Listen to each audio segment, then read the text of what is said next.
Hello guys. आज जो कहानी मैं आपको सुनाने जा रही हूँ वो एक सब्सक्राइबर ने मुझे भेजी थी। और ऑनेस्टली गाइस, जब मैंने ये कहानी पढ़ी मेरा दिल लिटरली काँप गया। ये कहानी है एक लड़के की, नाम था समीर। समीर ने रिसेंटली एक जॉब ज्वाइन की थी गुड़गांव में। उसने डिसाइड किया था कि वो अपने ऑफिस के आसपास ही एक फ्लैट ले लेगा। एक ब्रोकर उसे एक सोसाइटी दिखाने ले गया। मॉडर्न सोसाइटी थी, लिफ्ट क्लीन थी, हर जगह लाइट्स थी, सब नॉर्मल था। लेकिन जैसे ही ब्रोकर उसे फ्लैट नंबर 402 दिखाने ले गया, एक अंकल लिफ्ट में उसे देख के बोले, बेटा तुमने 402 लिया है, हिम्मत है तुम में। और अंकल सीधा अपनी फ्लोर पे निकल गए। गाइस सोचो, अगर आपको कोई ऐसे बोले तो आप क्या सोचते? फ्लैट अंदर से परफेक्ट था। एक बड़ा लिविंग रूम, एक बालकनी, एक बेडरूम, बस एक अजीब सी चीज़ थी। बेडरूम की वॉल पे एक वाइट पैच था, जैसे प्लास्टर दोबारा करा गया हो। समीर ने ज़्यादा नहीं सोचा और वो शिफ्ट हो गया। लेकिन पहली ही रात अजीब थी। रात के 2:15 बजे उसने क्लियरली सुना, बालकनी के स्लाइडिंग डोर पे। वो धीरे से उठा और पर्दे हटाए, लेकिन बालकनी में कोई नहीं था। सुबह उसने जाकर देखा तो ग्लास पे छोटी छोटी उंगलियों के निशान बने थे, जैसे एक बच्चा उंगली से ग्लास पे लाइन खींच के गया हो। 2 दिन बाद समीर एक आंटी से लिफ्ट में मिला।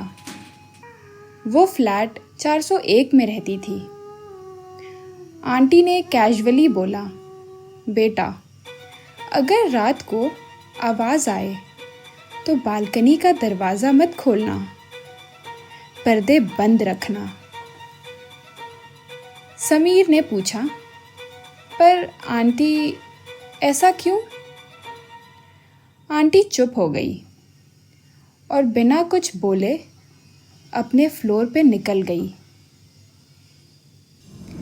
ये दूसरा बड़ा क्लू था। गाइस, आप होते तो क्या करते? इग्नोर कर देते या सीरियसली लेते? उस रात समीर लैपटॉप पे काम कर रहा था।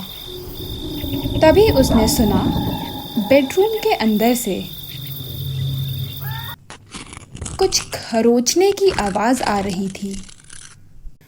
उसने टॉर्च लगाई तो देखा वही वाइट पैच वाली वॉल हिल रही थी, जैसे अंदर से कोई धक्का दे रहा हो। समीर ने हिम्मत करके हथौड़ा उठाया, थोड़ा प्लास्टर तोड़ा और उसके अंदर से एक पुरानी डायरी निकली। डायरी पे धूल लगी थी। फर्स्ट पेज पे लिखा था, मैं रितिका ये लिख रही हूँ क्योंकि मुझे लगता है मैं यहाँ ज़िंदा नहीं बच पाऊँगी। डायरी एक लड़की की थी, नाम था रितिका।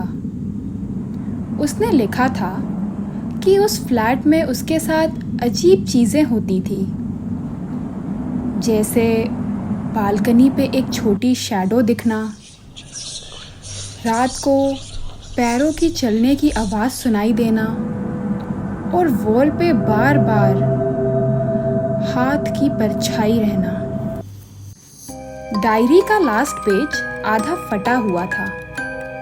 उस पे सिर्फ इतना लिखा था, अगर तुम बालकनी का दरवाज़ा रात के 2:30 बजे खोलोगे तो तुम्हें सच समझ आएगा, लेकिन याद रखना वापस आना मुश्किल होगा। गाइस, सोचो, अगर आपको ऐसी डायरी मिले तो क्या आप टेस्ट करोगे या वैसे ही फ्लैट छोड़ दोगे? समीर ने डिसाइड किया कि वो डायरी फॉलो करेगा। उसने वेट किया। क्लॉक में 2:30 बजे उसने बालकनी का दरवाज़ा खोला और देखा बालकनी में एक छोटा बच्चा कॉर्नर पे खड़ा था। उसने वाइट शर्ट पहन रखी थी। उसकी शक्ल डार्क विजिबल थी और वो बस एक ही लाइन रिपीट कर रहा था, मुझे अंदर आने दो, मुझे अंदर आने दो। ये सुनकर समीर घबरा गया। उसने बालकनी का दरवाज़ा बंद करने की कोशिश की, लेकिन तभी लाइट्स फ्लिकर होने लगी और वाइट पैच वाली वॉल से एक औरत का चेहरा उभर के बाहर आने लगा। वही रितिका। उसने सीधा समीर की तरफ देखा और सिर्फ एक लाइन बोली, जो मैंने झेला अब वो तुम भी झेलोगे। तभी वो बच्चा सीधा समीर के पीछे खड़ा दिखने लगा, लेकिन समीर ने डर के मारे पलट कर देखने की हिम्मत भी नहीं की। सिर्फ उसकी सांस तेज हो गई। अगली सुबह लोगों ने देखा कि फ्लैट 402 का बालकनी का डोर खुला था, लेकिन समीर कभी फ्लैट से बाहर नहीं निकला। लोग कहते हैं कभी कभी रात के 2:30 बजे समीर की आवाज़ सुनाई देती है, मुझे अंदर आने दो, मुझे अंदर आने दो। और अगर कोई इतनी हिम्मत करके उस वक्त बालकनी का दरवाज़ा खोलता है तो वो बच्चा और रितिका दोनों एक नए इंसान को अपने साथ ले जाते हैं। गाइस, ये थी कहानी फ्लैट नंबर 402 की। मुझे आपसे एक सवाल पूछना है। आपको क्या लगता है वो बच्चा कौन था? रितिका के साथ क्या हुआ होगा? और सबसे बड़ी बात, अगर आप होते तो क्या आप बालकनी का डोर खोलते? कमेंट्स में ज़रूर लिखना। और अगर आपको कहानी पसंद आई हो तो लाइक करो, शेयर करो और मेरे चैनल को सब्सक्राइब करना मत भूलना, क्योंकि मैं आपके लिए ऐसी ही मिस्चीवियस हॉन्टेड कहानियाँ लेकर आती रहूँगी।